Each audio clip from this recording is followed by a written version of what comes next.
Houston Dynamo, Portland Timbers, Sporting Kansas, Los Angeles Galaxy, Pitch Pass, Toronto FC, Real Salt Lake,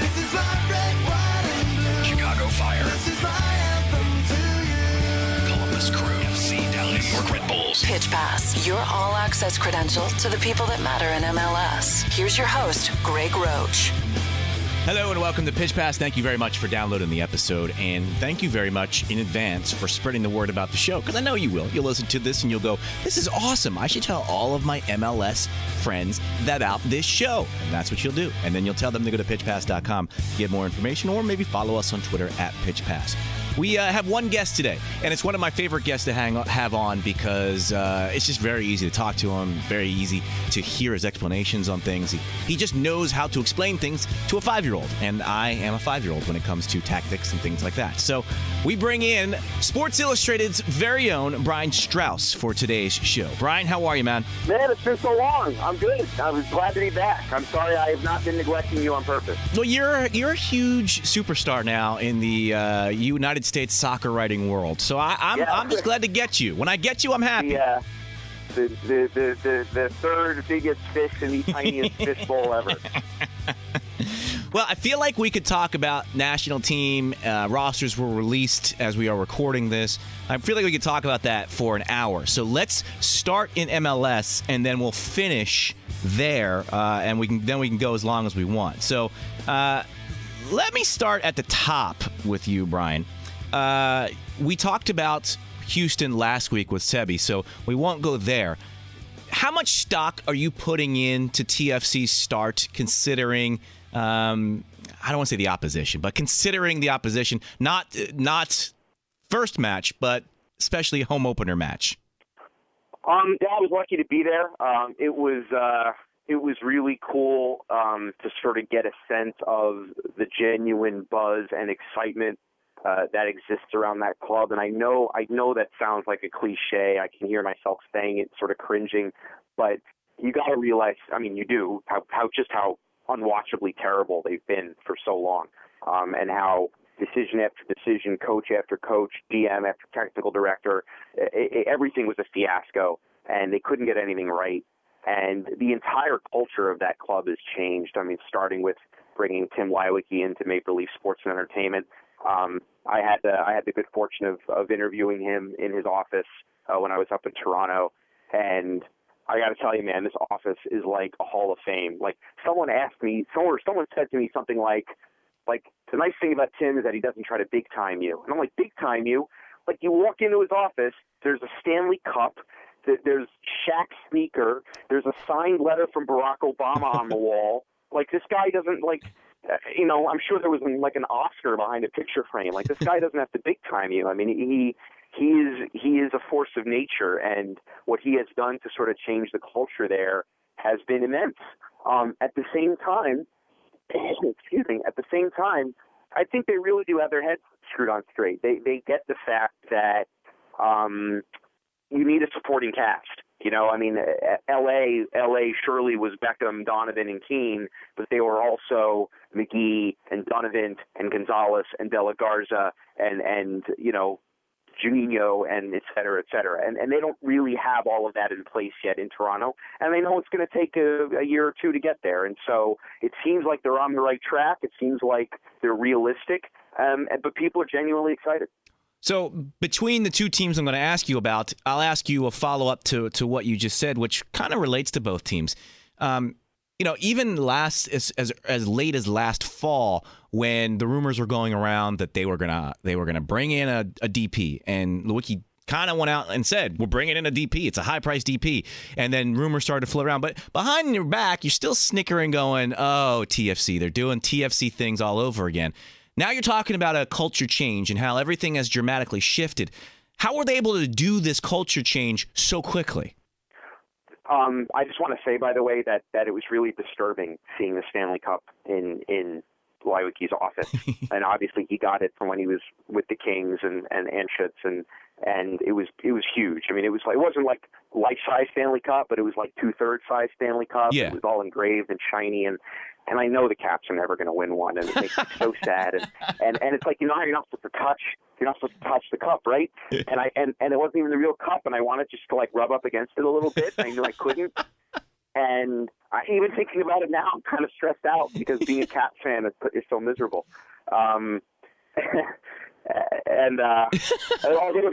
At least the best thing about being a Caps fan is that it distracts you from being a Redskins fan. That is very true. That's the best thing about being a Caps fan. Very true.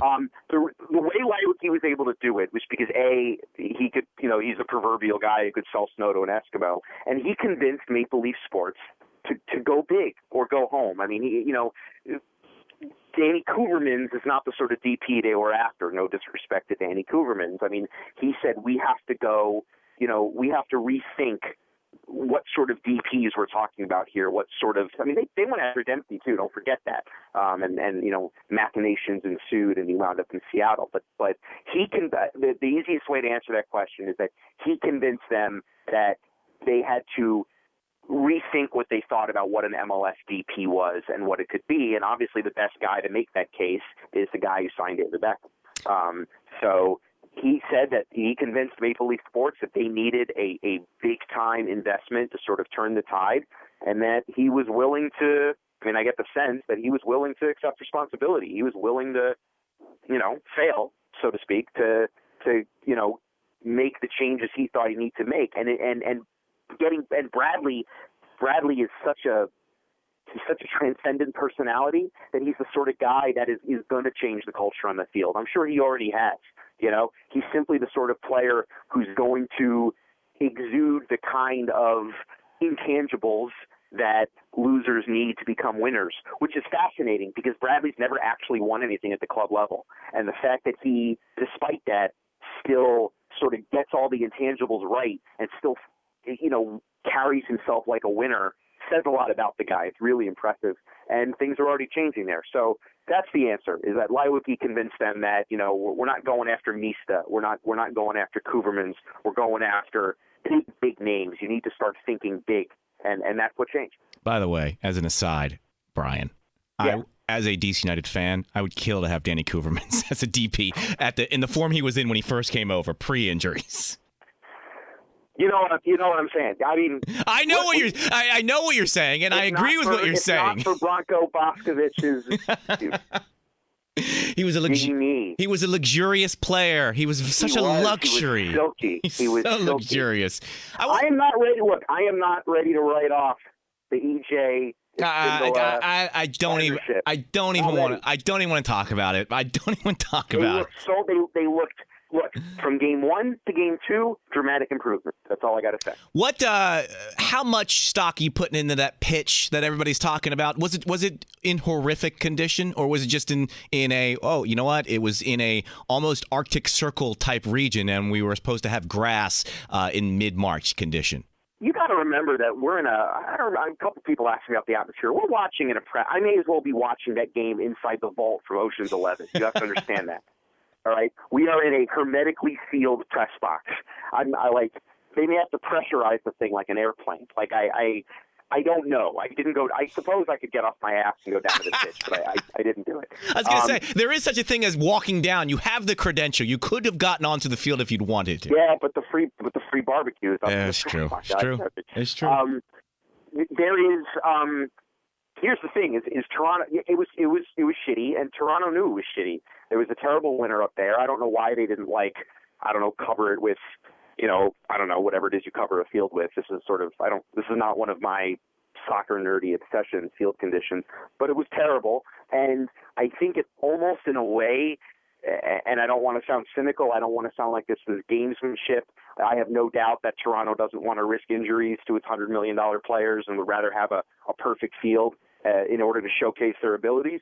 But the fact that the field was garbage helps them make the case for the renovations they want to do to that stadium and the new field they want to put in. So it was, in a sense, a win-win for TFC because either they have a gorgeous field and they can play gorgeously upon it, or it's crap and they can say, look, it's crap because we can't sustain this kind of pitch here in this kind of weather, and we need to put in this hybrid surface for this, new, whatever it is, $120, $130 million renovation that's going to increase the size of the stadium by 10,000 feet, and the Toronto Argonauts are going to come in and play, and it's going to be awesome and world class and all that kind of stuff. So this kind of gives them the opportunity to say, yeah, well, see, we told you so. We need to have the renovation put in. But yeah, the field was terrible, and I don't know if the field was any better that DC United would have won the game. So. Well, if the field, when the field is in that shape, they can't play their Barcelona-esque possession game where they just knock it around and probe for places to slice open defenses. They can't do that, and that's kind of the reason why everything fell apart. All right, well, I'll watch for that next. I'll watch for that on Saturday in Chicago. You've covered Michael Bradley at length for the national team for a long time. Yep. When I look. When I hear about what guys like you who are around the team often say about Michael Bradley, it doesn't necessarily jive with what I see as an outsider or as a fan who just kind of sees what happens on the field. He's not fiery. He's not a guy like Clint Dempsey who, you see the look on his face, you know exactly what he's thinking. He's not a guy that you see a lot even in interviews like a Landon Donovan where you can go, okay, you don't see much on the field, but he's very articulate. You know what he's bringing to the table through his conversations. Michael Bradley doesn't do either of those things. So for someone who is on the outside like me, tell me what are these intangibles or these transcendent type qualities that he possesses that he brings into a locker room?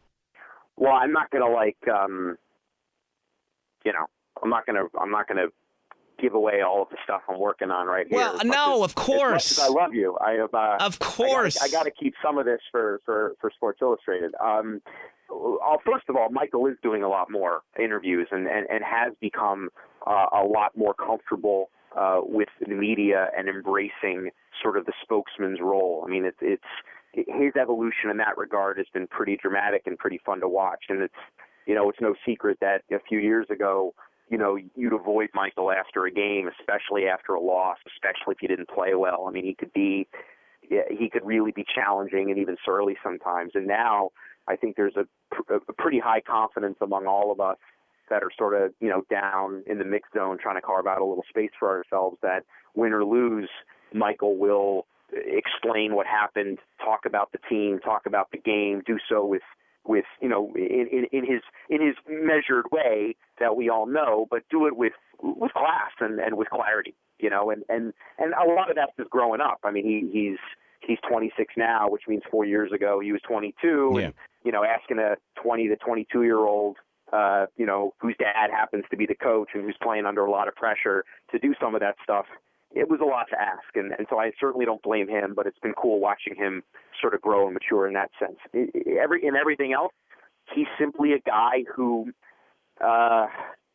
he's just incredibly professional, incredibly honest, incredibly thorough.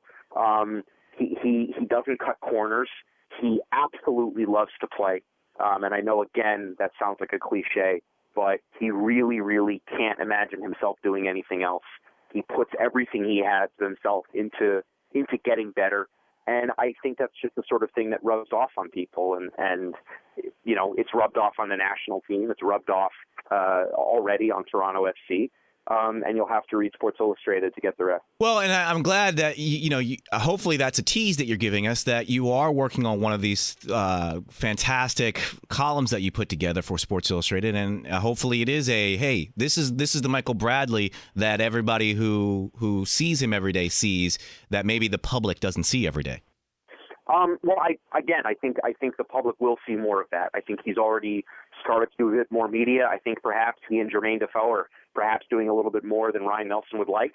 But a part of Michael knew that part of coming back was going to sort of be being the face of things. And you know what? He wants to be the guy. He played, he played supporting roles with his clubs in Europe often. He was more important for his national team than he was for his clubs.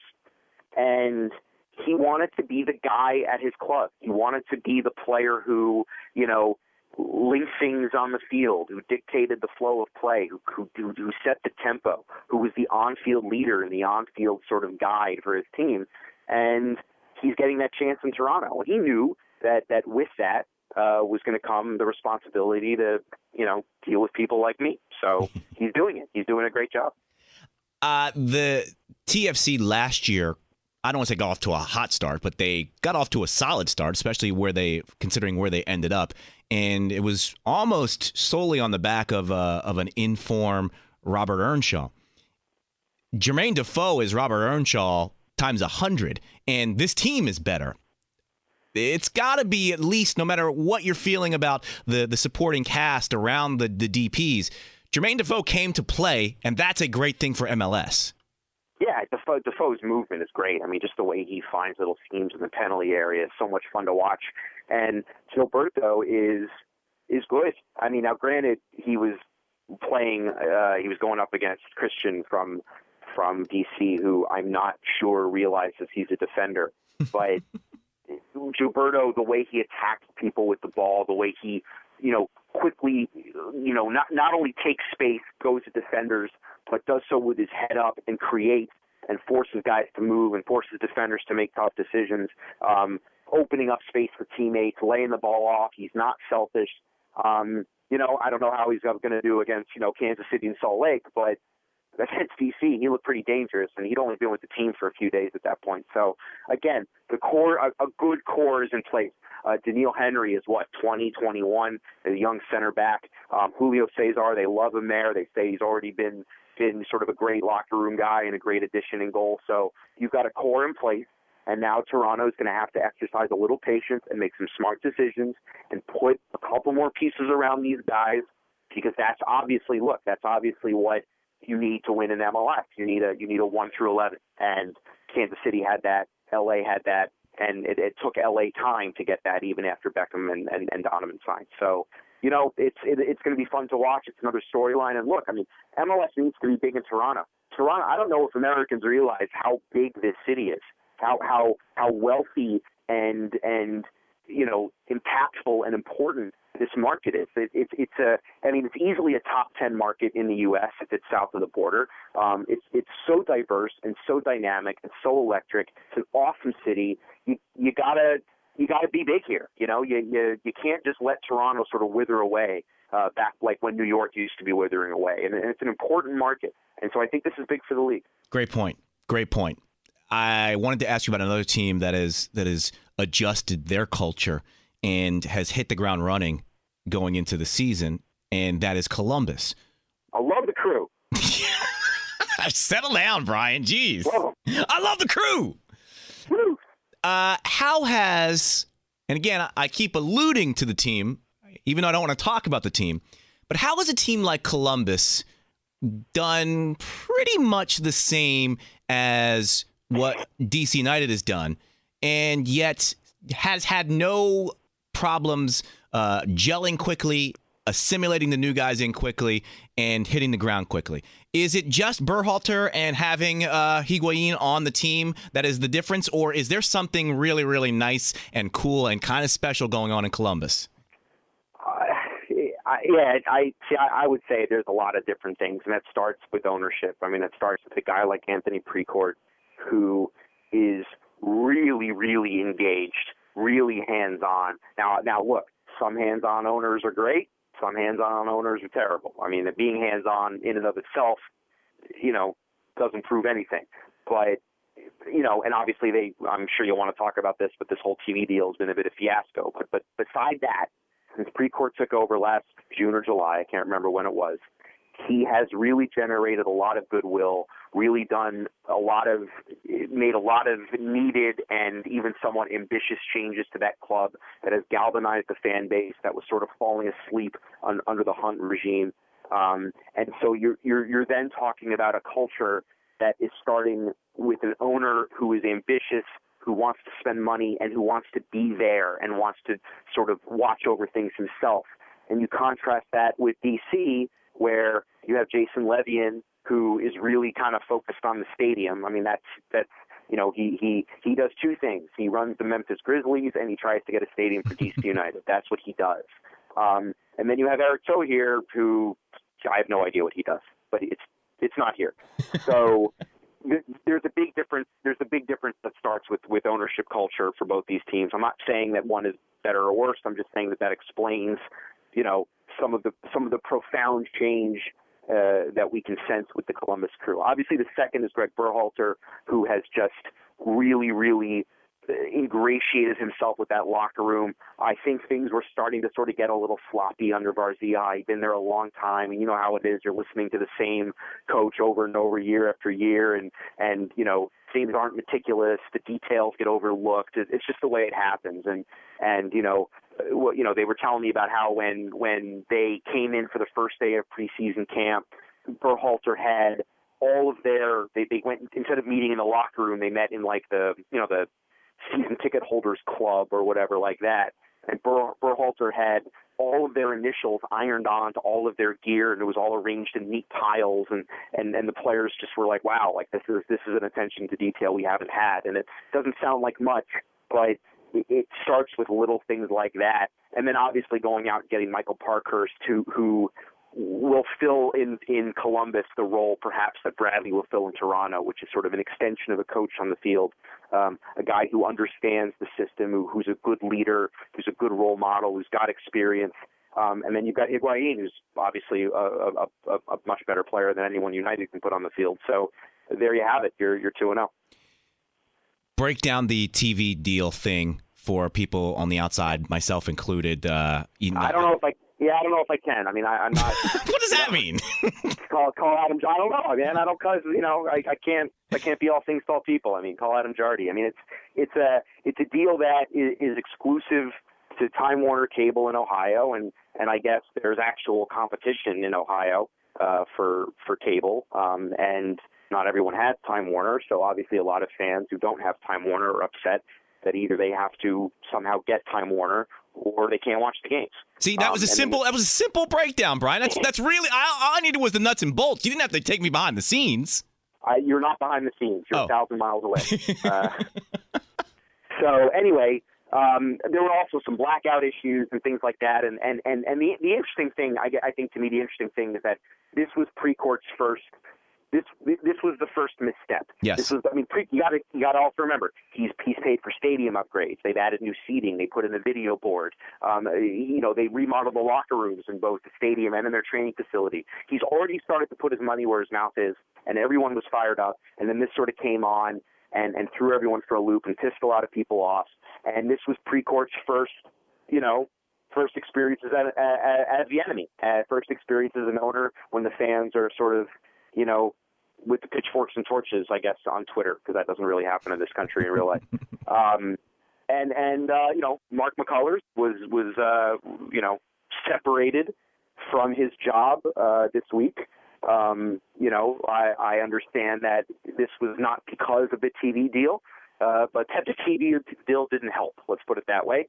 And Precourt is looking to figure out a way to sort of ease some of the pain here.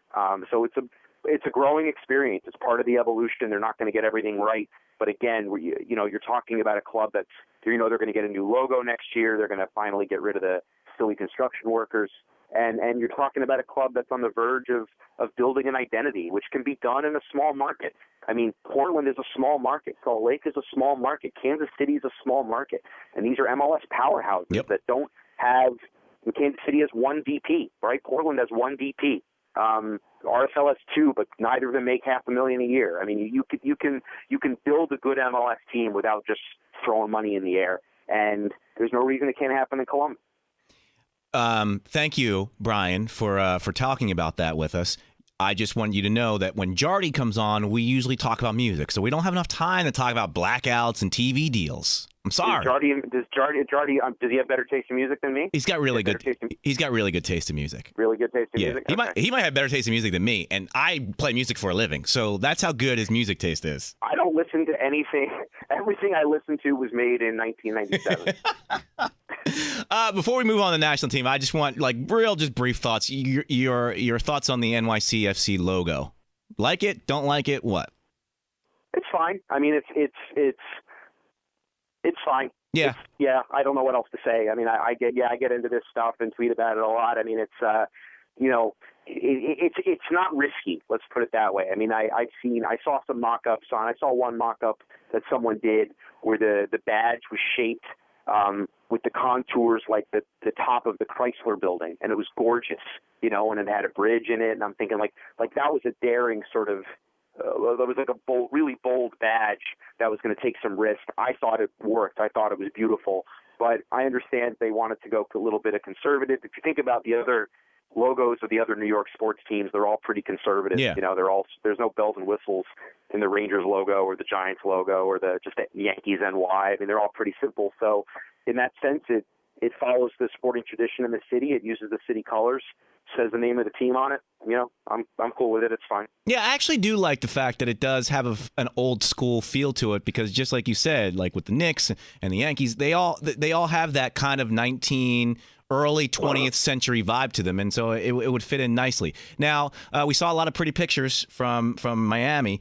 And we saw some, we heard some locations. There were some selfies taken with a certain media celebrity and a governor of a certain state.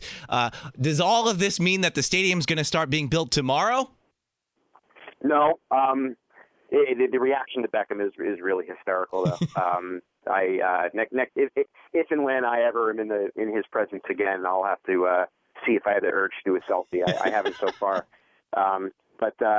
No, I mean there's a lot to do, and obviously there's some opposition. You're talking about multiple levels of government, city, county, state, which always throws you can throw a wrench into the mix, and apparently the cruise companies aren't thrilled about this, and and look, it's like the same argument that we have here in D.C., which is there's always going to be a segment of the population and always be a segment of the political establishment that wonders why any municipal or civic resources of any kind should be shunted toward people of means to build things that aren't necessarily necessary to the livelihood of the community, and those are fair questions to ask. So no, this is going to be a while. It wouldn't surprise me even if this team at some point, when they take the field, 2017 or whatever, actually plays in a temporary facility. I don't know this. I'm just sort of educated guess here that might be something that happens. But yeah, I mean the stadiums look awesome, and I'm going to put those renderings next to my renderings of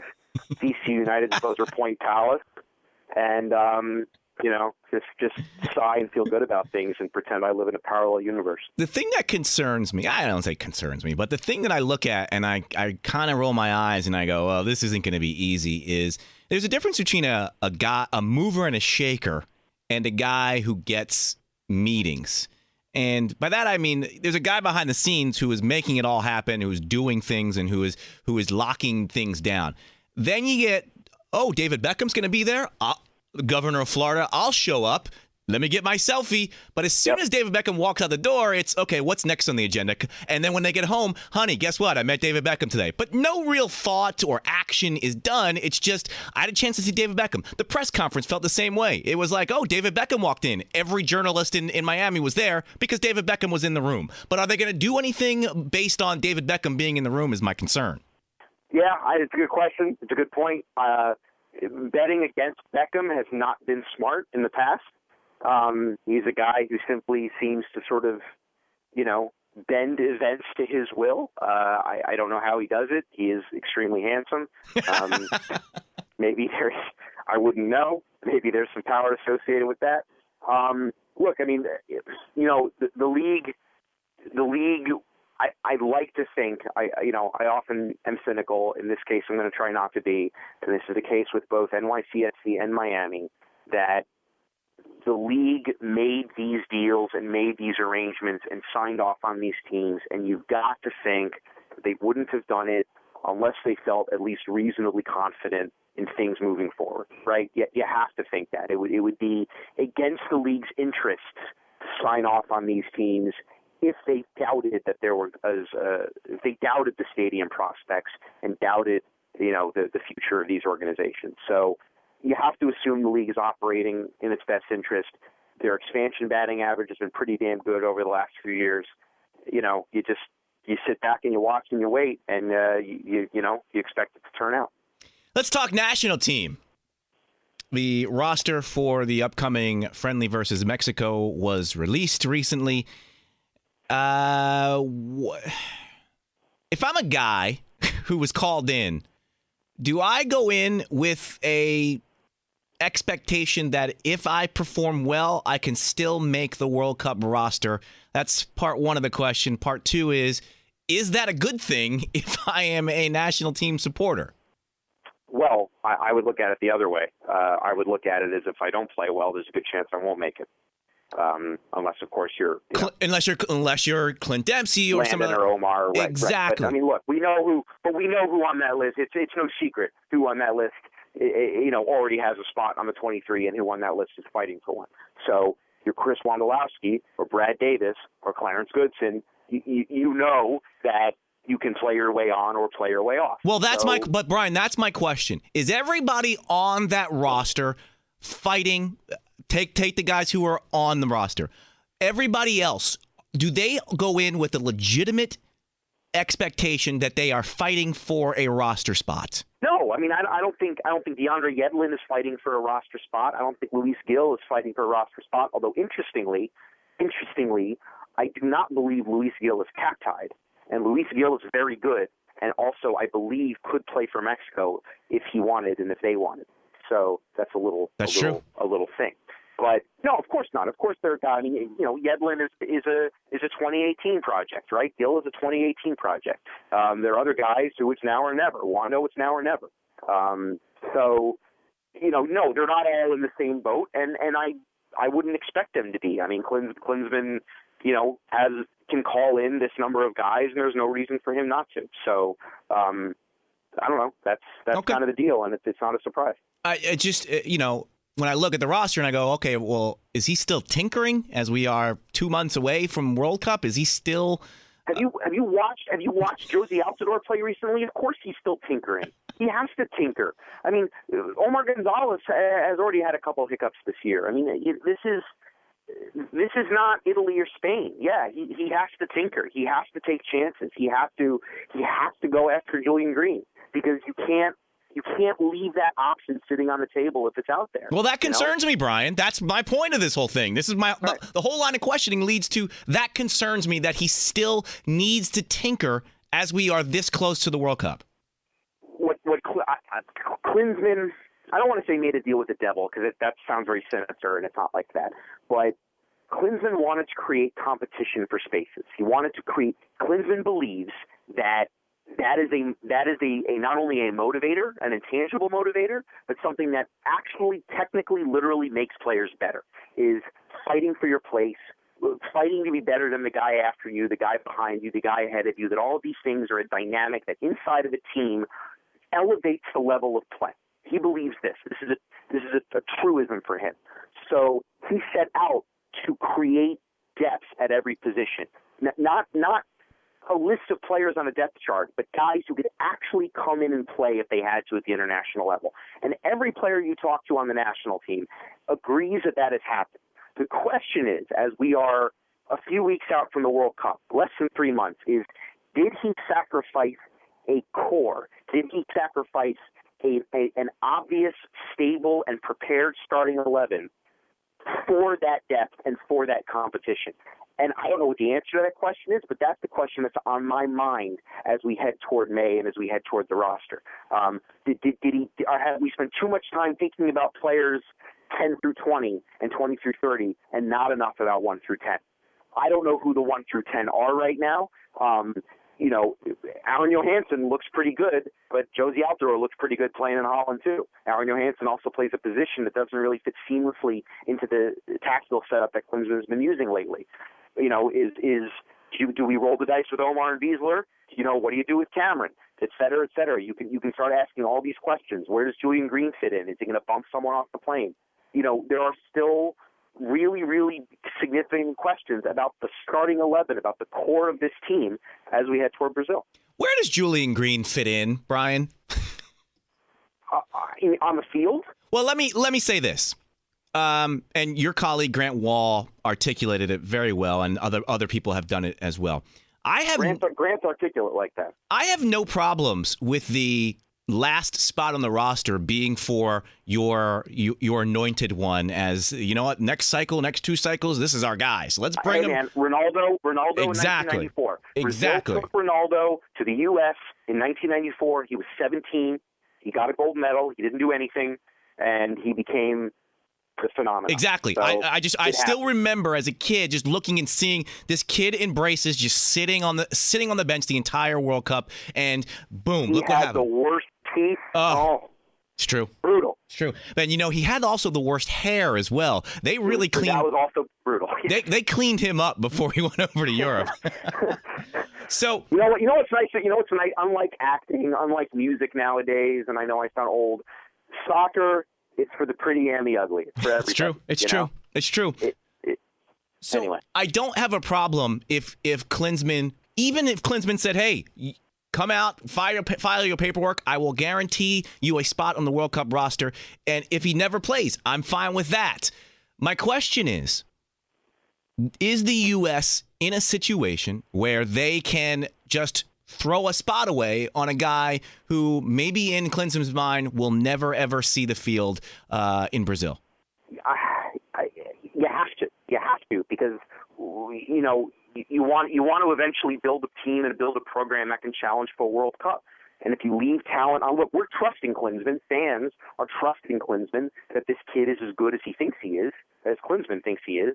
But I feel like you got to go after him. I feel like if you want to be a contender, you got to go after him. And since 1990, since the U.S. sort of returned to the World Cup in the modern era, there have been at least 2 field players on every World Cup roster that did not see a minute.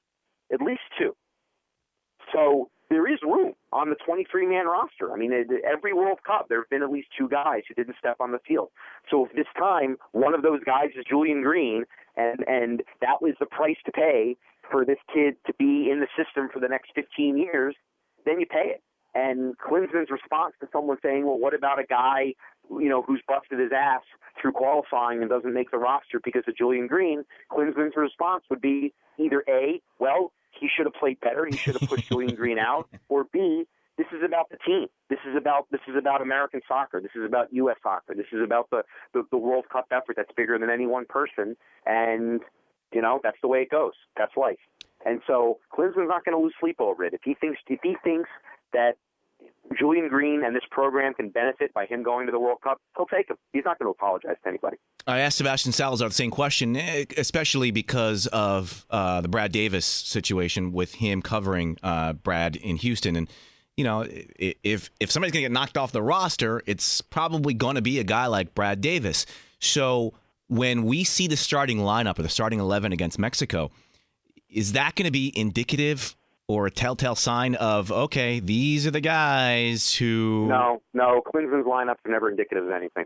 I'm convinced of it. So if Clarence Goodson doesn't see the field, that's not an indicator that Clarence Goodson is not in his... Right? No, I'm joking. Okay. No, I mean, I don't know. I mean, you could look at that Julian Green would take the place of a Forge forward. You could say that him being on the field means Wando doesn't go, or Terrence Boyd doesn't go. Maybe he goes instead of Breck Shea. I mean, I don't know. I mean, that's the thing. Is like I said. I mean, Klinsmann's built this depth, and now we can make a list of 40 guys who could conceivably go to the World Cup. So, to me, it comes down to, again, there have been 2 open spots in every World Cup team. Klinsmann has a new contract. He's in this for the long haul. He's been told to build a foundation. If you have a chance to get a guy like Julian Green, and you got to go big and go, look, this almost in a way circles back to Leiweke and TSC. You go big or you go home. And Klinsmann is rolling the dice. He's taking a gamble on this kid. It could create chemistry problems. It could wind up bumping a guy who not only deserves to be in Brazil, but might be able to help in Brazil, but Klinsmann's taking a chance. And he gets paid millions of dollars a year to make these big decisions, and he's made it, or will make it. And so you got to sort of let him make it, right? That's his job. Can a guy solidify his spot by having a standout match against Mexico? Yeah, I mean, I imagine a guy like Brad Evans, if he goes in and... Brad Evans isn't on the bubble, though, is he? Well, I don't know. I mean, he's a name that popped out. I mean, I don't know if he's going to go, if he's going to play. I assume he'll go, but there's no guarantee he may not. He's the sort of player who may go to Brazil and not play, or he's the guy who may go to Brazil and may start. So I'm thinking he's a guy who, if he plays really well against Mexico, can make a case.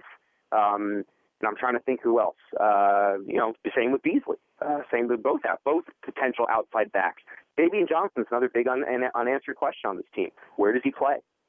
That's going to knock down a lot of dominoes in terms of the way Klinsmann lines up his team. Whether he wants Fabian Johnson in midfield or at left back. If he's a left back, DeMarcus fits.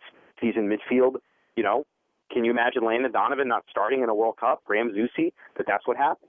So, again, a lot of questions still to answer, and I hope Klinsmann is focusing on his core, his starting 11, what he wants his team to look like in Brazil. We're past the point of dealing with depth.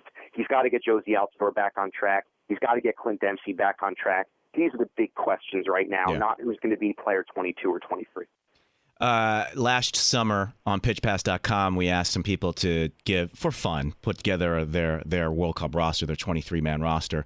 I had as the guy who was going to go and not play, I had Yedlin as that guy. Obviously, that's looking less and less likely. But the fact that he is on the roster at this late stage in the game says that he's not off the roster. But you mentioned him earlier. Is this a guy that's really going to have to do something eye-poppingly good to work his way onto the roster at this point? Not only that, but I even think, and this is nothing against him. I think you need injuries. I think you need, look, you've also got Michael Parkhurst in the mix. And let's remember, even though Parkhurst is playing in the middle for Berhalter, Klinsmann sees Parkhurst is an outside back, and right back is actually Parkhurst's favorite position. That's where he'd want to play. So you've got that in the mix as well. So, Yedlin is a guy who, I have reason to believe that when they called him into January camp, they said, look, we realize this is a World Cup year, but that's kind of a coincidence. We're giving you a look, getting you accustomed to the way we do things. You're a big prospect for us. We like you. Do well, and we'll sort of keep you in the mix. And so, that's what I think's going on there. And that's great because he's obviously a good player. You think he's still not ready to defend at the international level. Not ready to deal with some of the decision making that you've got to make at that level. But he's a kid, and he'll get better, and he'll learn, and he's a good prospect. But that's where I think it is with him right now. You talked about Klinsmann and the number one priorities, or the priorities being to get guys like Dempsey and Altidore back on track. Is it within his power in so small of a window to get a Clint Dempsey on track, even though he's going to have him for basically a week before the official World Cup training camp opens up? Yeah, because they're gonna open up on May 14th, and the first World Cup game is until almost a month later. So there's time. So he plants seeds this week or next week, and then waters those seeds when the camp officially opens. It's just getting Dempsey reps with his teammates on the national team. It's just getting him back into a rhythm. I don't think Dempsey is a pro, and Dempsey's done it, and I don't think there's a whole lot of psychology that needs to happen here. I just think it's reps and sort of building confidence and building rhythm, and he'll be fine. But it has to happen. It absolutely has to happen. It's crucial that he sort of find his form. And obviously that goal in the first game was against Toronto was a good start for him. I think it's fair to ask whether he made the right decision to go to Fulham, and whether or not he wouldn't have been better served spending time with the national team in January. My colleague at Sports Illustrated, Avi Creditor, sent out a great tweet earlier today where he said the last time Dempsey, Bradley, and Donovan started a national team together was the summer of 2012. Jeez. We think about that. These are your three most indispensable players, right? I guess Tim Howard, but your three most indispensable field players, Donovan, Dempsey, and Bradley. It's been almost 2 years since they started a national team game together. So it was a game in Guatemala in like June or July of 2012. So, that's what's important right now is getting these guys back on the same page. So for Dempsey, he's a pro. Klinsmann can work with him. He'll get his reps. I don't want to say that you're confident that that Clint Dempsey will get back on track, but you seem like, okay, if this and this happens, things should work themselves out. Do you have that same feeling for Josie Altidore, or do you have a little more concern in that regard? A little more concern just because he's younger and perhaps what is he, 24 still? And he's had a really, really rough time at Sunderland. So, Dempsey's issues have been a little bit of injury, a little bit of transition from MLS. Josie's really had a tough time and has always been a bit of a streaky player. So to me, that's a bit more of a concern. At least outwardly, Klinsmann expressed his faith in him. Inside, who knows what he's thinking or what's going on. But, that's big to me. But like I said, I like Aaron Johansson, and if you can figure out a way to get Johansson on the field, I think that's a good thing for this team. So, I don't think it's not the death knell of the World Cup hopes if Josie doesn't get back on track, but I think it's going to be a bit of a challenge. But I also think he can do it. He's done it before. He's hit a really bad patch and found his groove with the national team and scored goals. He did it last year. So there's some reason to believe he can do it again. You teased Bradley, or maybe even a TFC upcoming column from the pen, the desk of Brian Straus. What else are you working on at SportsIllustrated.com? Oh, man. That we can expect to see. A lot of World Cup prep.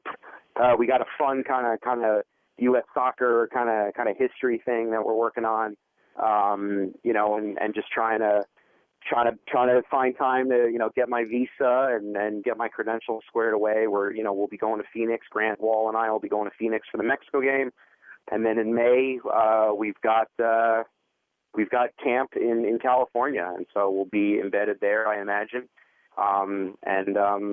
It's going to be crazy. It's crazy to think how fast it's coming. It's going to be a lot of fun, my friend. Now, I know what you're most looking forward to, and that is probably post-World Cup, having you here in studio for a live pitch pass recording session. I imagine that your studio makes Tim Lyoki's office look like a barn, and I can't wait to be in it. I'm sure that there are beautiful women with fans and peeled grapes, and it's going to be amazing. I'm stoked. If I survive Brazil, So no, I mean it's going to be 6 weeks in Brazil. I mean, and every day you read. I mean, there was an amazing story in the Independent, I think, where it was one of these like paid for trips, one of these junkets, and I guess the Brazilian government brought a bunch of British journalists to Brazil to sort of show them how great it was, and then the guy got mugged. Oh, okay, all right. But I've been to Brazil before. I was there in 2008. It was fantastic. So everyone warned us about South Africa too, and the only thing that happened there was that I ate too many carbs. So it'll be good. It's exciting, and the fact that there are great storylines and great drama associated with all three of our games in the group stage is, I mean, obviously the draw 4 years ago was good in terms of it was a winnable group, obviously, but we didn't know or care a whole lot about Slovenia and Algeria and stuff before those games. But in this case, all three games are just dripping with intrigue, and it's going to be great. Well, if I don't talk to you before then, enjoy yourself, have fun, and thank you for joining us. We always appreciate it, Brian. Yeah, man, I love it and love the show, and thanks for having me on. I'll talk to you soon.